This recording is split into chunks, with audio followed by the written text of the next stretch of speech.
बेहतरीन drama serial बड़े भैया के इस एपिसोड में आप देखेंगे कि किस तरीके से वानिया फिर से बच गई है।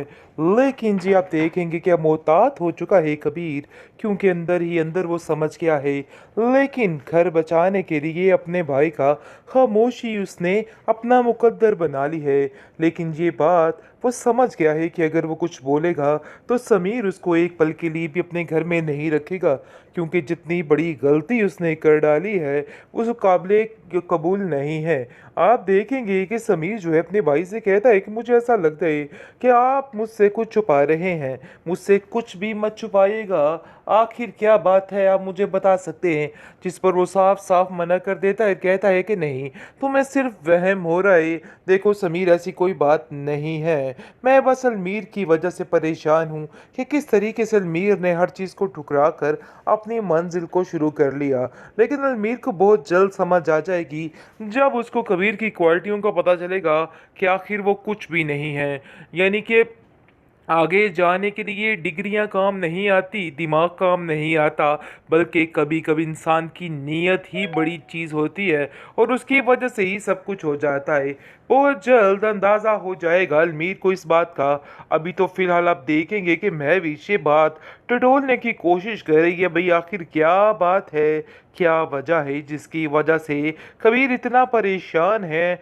क्योंकि वो जानती तो है कि अलमीर के बगैर उसका एक पल भी गुजारा नहीं है। लेकिन जी आप देखेंगे कि किस तरीके से ये छोड़छनियाँ कर रही है मिशाल, और किस तरीके से अलमीर का दिमाग भर रही है कि उधर रह के आपने बिल्कुल बेकार हो जाना था। अच्छा हो गया कि आप इधर आ गए और हर चीज़ ठीक हो गई। कबीर कहता है कि अब मुझे किसी की कोई परवाह नहीं।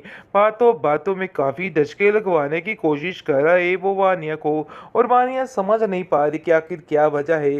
लेकिन असल बात तो कबीर बड़े अच्छे तरीके से जानता है। वैसे तो कबीर को जाके घर में बात करनी चाहिए थी, ताकि ज़रा उसके भी सारे मसले ख़त्म हो जाते और उसको भी समीर से दो चार हाथ पड़ते। लेकिन जी आप देखेंगे कि एक दफ़ा फिर कबीर ने कुर्बानी दे दी और खामोशी के साथ इस चीज़ को बर्दाश्त कर लिया। दूसरी तरफ फरी जो है वो सुन लेती है कि आखिर शुएब जो है वो बार बार वानिया से हम कलम क्यों हो रही, क्या वजह है, जिस पर उसको शदीद गुस्सा आ जाता है। शक तो उसके दिल में पहले भी था, क्योंकि महविश वाले किस्से को बड़े अच्छे तरीके से जानती थी। इसलिए जी आप देखेंगे कि खामोशी से पहले तो सारी चीज़ों को बर्दाश्त करती रही, लेकिन अब उसने साफ साफ कह दिया शुएब को कि अगर तुमने आइंदा से ये हरकत की तो नाकाबिले बर्दाश्त हो जाएगी। सो बेहतर यही है कि उन दोनों से दूर रहा जाए, और मैं बिल्कुल भी पसंद नहीं करती कि इस घर में महविश का जिक्र हो या फिर वारियां का। इसलिए बेहतर यही है कि उनसे किनारा कशी रहो, क्योंकि मैं जानती हूँ कि तुम्हारे दिमाग में कुछ ना कुछ ऊट पटांग ज़रूर चल रहा है, जिस पर वो उसकी बातों को कड़वा कूट समझकर पी जाता है, क्योंकि अभी उसको एक मौका और चाहिए और फ़ायदा चाहता है, जिसकी वजह से खामोशी से उसकी बातों को बर्दाश्त कर लेता है और कहता है कि फ़िक्र मत करो, जैसा जैसा तुम कहोगी भाई वैसा ही होगा। इसलिए घबराने की और परेशान होने की कोई भी ज़रूरत नहीं है। सब कुछ ठीक हो जाएगा, जैसा जैसा तुम कहोगी वैसा ही इस घर में होगा। जिस पर फरी काफ़ी तसल्ली में आ जाती है। लेकिन फरी ये बात नहीं समझ पा रही है कि आखिर मसला है क्या। उसको तो ऐसा लग रहा है कि जैसे उसके भाई ने उस पर जुल्म के पहाड़ तोड़ दिए हैं। जो उसका सारी ज़िंदगी साथ देता रहा, आज उसकी नज़र में वही इंसान सबसे बुरा हो गया। पता नहीं क्या क्या बातें फजूल किस्म की उसके दिमाग में बैठ चुकी हैं, और उसको खुद कुछ समझ नहीं आ रही कि वो क्या करे। बेहतरीन ड्रामा सीरियल बड़े भैया के इस एपिसोड में आप देखेंगे कि किस तरीके से वानिया फिर से बच गई है। लेकिन जी आप देखेंगे कि अब मोहतात हो चुका है कबीर, क्योंकि अंदर ही अंदर वो समझ गया है। लेकिन घर बचाने के लिए अपने भाई का खामोशी उसने अपना मुकद्दर बना ली है।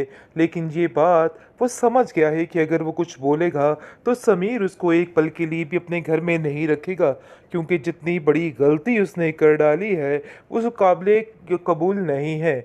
आप देखेंगे कि समीर जो है अपने भाई से कहता है कि मुझे ऐसा लगता है कि आप मुझसे कुछ छुपा रहे हैं। मुझसे कुछ भी मत छुपाइएगा। आखिर क्या बात है आप मुझे बता सकते हैं?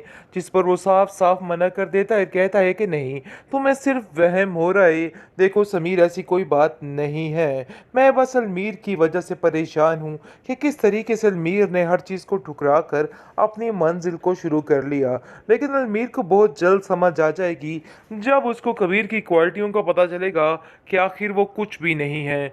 यानी कि आगे जाने के लिए डिग्रियां काम नहीं आती, दिमाग काम नहीं आता, बल्कि कभी-कभी इंसान की नीयत ही बड़ी चीज़ होती है और उसकी वजह से ही सब कुछ हो जाता है।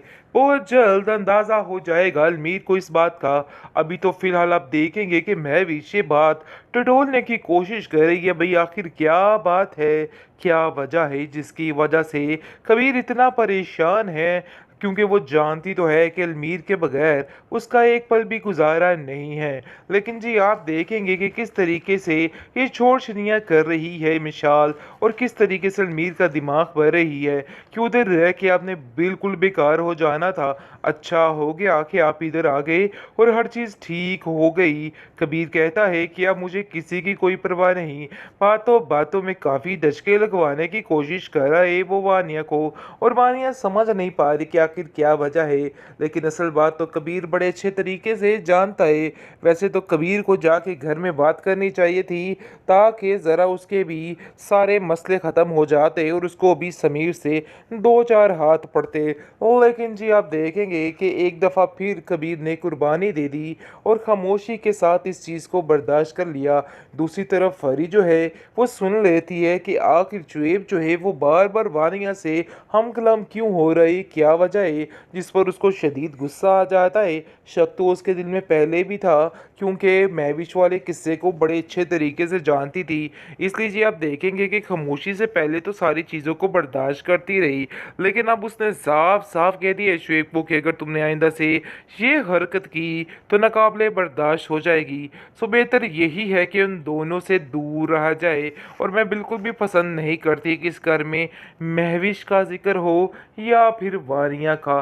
इसलिए बेहतर यही है कि उनसे किनारा कशी रहो, क्योंकि मैं जानती हूँ कि तुम्हारे दिमाग में कुछ ना कुछ ऊट पटांग ज़रूर चल रहा है, जिस पर वो उसकी बातों को कड़वा कूट समझकर पी जाता है, क्योंकि अभी उसको एक मौका और चाहिए और फ़ायदा चाहता है, जिसकी वजह से खामोशी से उसकी बातों को बर्दाश्त कर लेता है और कहता है कि फ़िक्र मत करो, जैसा जैसा तुम कहोगी भाई वैसा ही होगा। इसलिए घबराने की और परेशान होने की कोई भी ज़रूरत नहीं है। सब कुछ ठीक हो जाएगा, जैसा जैसा तुम कहोगी वैसा ही इस घर में होगा। जिस पर परी काफ़ी तसल्ली में आ जाती है, लेकिन परी ये बात नहीं समझ पा रही है कि आखिर मसला है क्या। उसको तो ऐसा लग रहा है कि जैसे उसके भाई ने उस पर जुल्म के पहाड़ तोड़ दिए हैं।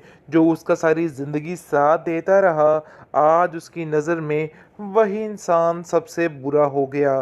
पता नहीं क्या क्या बातें फजूल किस्म की उसके दिमाग में बैठ चुकी हैं, और उसको खुद कुछ समझ नहीं आ रही कि वो क्या करे।